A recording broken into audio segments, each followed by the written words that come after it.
Bueno, retomando el diseño de nuestra ruta crítica para abastecer al aparato más desfavorable, tenemos en cuenta el trazado de la tubería, la isometría de esa red y pues la ruta crítica que ya les había mencionado, que está subrayada con esa línea roja sobre la isometría. Entonces, de allí que vamos a identificar los diferentes tramos que se sacan en relación a los nodos y el aparato más desfavorable que está respecto al medidor. Para este ejemplo tenemos que respecto al medidor, el aparato más desfavorable es esta ducha crítica, ¿sí? Es esta ducha que es nuestro aparato más desfavorable. Por tanto, el trazado de la ruta crítica está en dirección del flujo de agua que va a ir desde el medidor hasta esa ducha. Entonces, los tramos que vamos a definir van a ser el primero, el tramo OM, que va a ser el tramo entre el nodo O y el medidor. El siguiente, el tramo LO. El siguiente, el tramo FL. Luego el tramo DF, el tramo CD, el tramo BC, el tramo AB y el tramo ducha A. ¿Sí? Esos serían los tramos que vamos a tener identificados en nuestra ruta crítica.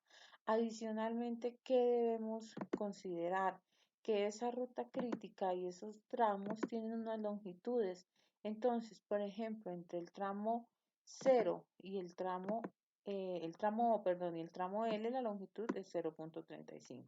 Entre el tramo F y el tramo L, la longitud va a ser la sumatoria de 3,91 más 2,53. En el tramo DF, la longitud va a ser 1.48 y pues así sucesivamente vamos a ir identificando cuál es la longitud de cada tramo que hace parte de nuestra ruta crítica. Bueno, entonces en la siguiente tabla lo que hicimos básicamente fue identificar el tramo, la longitud del tramo y aquí aparece otro aspecto importante que son los accesorios en cada tramo y la cantidad de estos accesorios por tramo. ¿Sí? Entonces, ¿qué debemos considerar?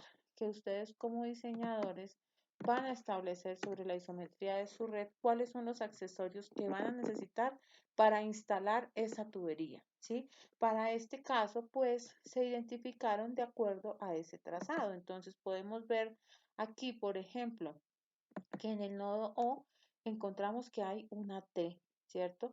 En el nodo L hay otra T. Entre el nodo F y el nodo L encontramos que hay un codo de 90 grados.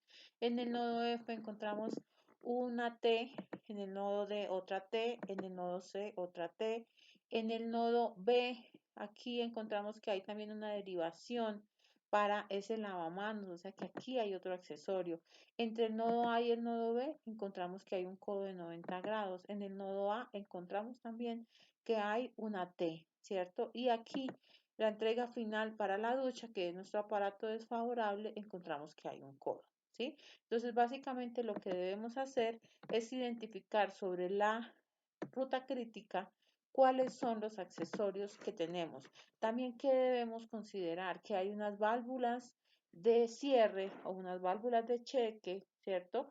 Que lo que van a garantizar es el control del flujo dentro de esa tubería. Entonces, cerca del medidor ya sabemos que allí hay una válvula de cheque y que cerca a los baños debe haber otra válvula de control que me permita seccionar la tubería en puntos donde yo identifico que pueden ser puntos críticos porque hay mayor probabilidad de que hayan daños en la tubería, ¿sí? Para no tener que cerrar toda la red desde el medidor.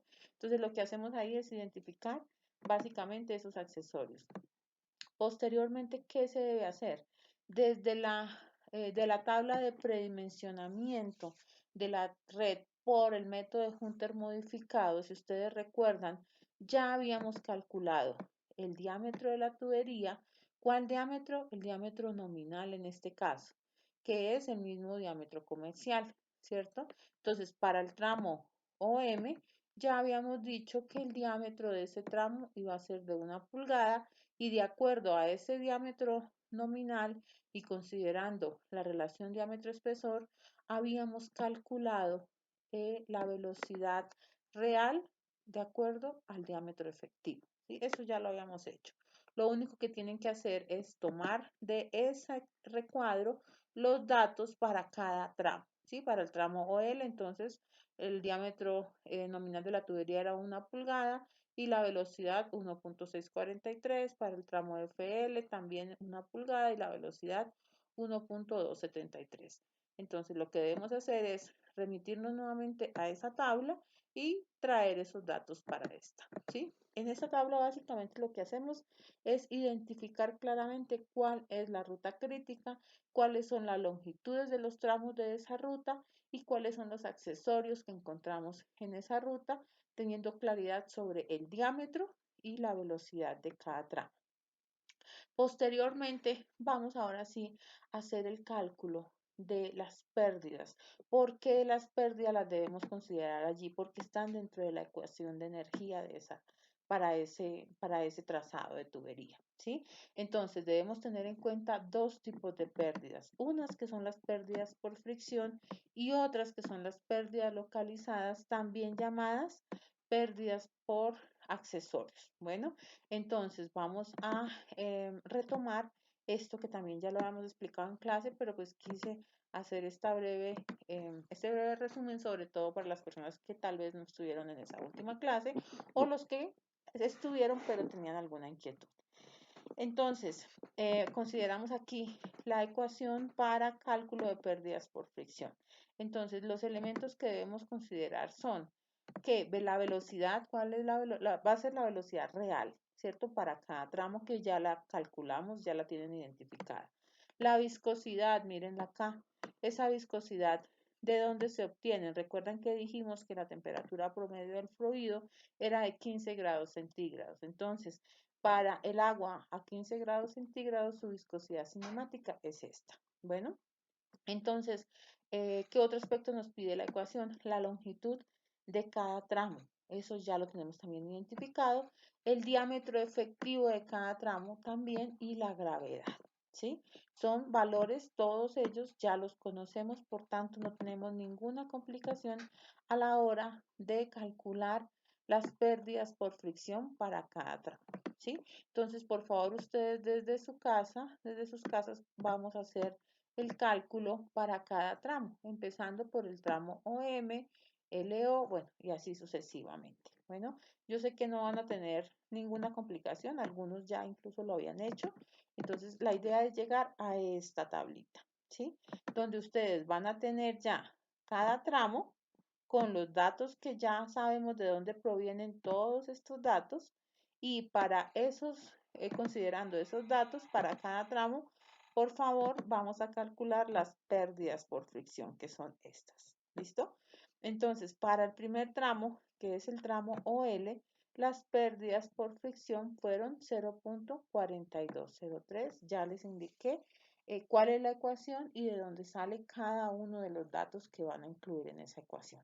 ¿Sí? Hacemos exactamente lo mismo, por favor, para cada uno de los tramos. ¿Sí? Para cada tramo hacemos exactamente lo mismo y finalmente debemos llegar a poder hacer la sumatoria de esas pérdidas por fricción en toda la ruta crítica, que para este caso les debe dar aproximadamente 2,6992, ¿sí? Entonces, por favor, ustedes hacen eso allá desde sus casas. Adicionalmente, ¿qué vamos a calcular? Que es importante que ustedes tengan en cuenta en este ejercicio, el cálculo del número de Reynolds para cada tramo, ¿sí? Ese número de Reynolds, véanlo acá, ¿a qué es igual? Tengamos en cuenta que el número de Reynolds es igual a fuerzas inerciales sobre fuerzas viscosas. Aquí les incluyo la ecuación y pues tenemos nosotros los datos correspondientes a esta ecuación que les estoy subrayando aquí en el recuadro pequeño, donde ustedes ya conocen la velocidad real del tramo, el diámetro efectivo del tramo y conocen la viscosidad cinemática, ¿cierto? Entonces, para cada caso van a calcular el número de Reynolds. Para el primer tramo nos da 49.516. Entonces, por favor, les voy a dejar ese tiempo para que ustedes hagan esos cálculos y cuando hayan terminado, por favor, le dan clic sobre el siguiente link para continuar con el ejercicio.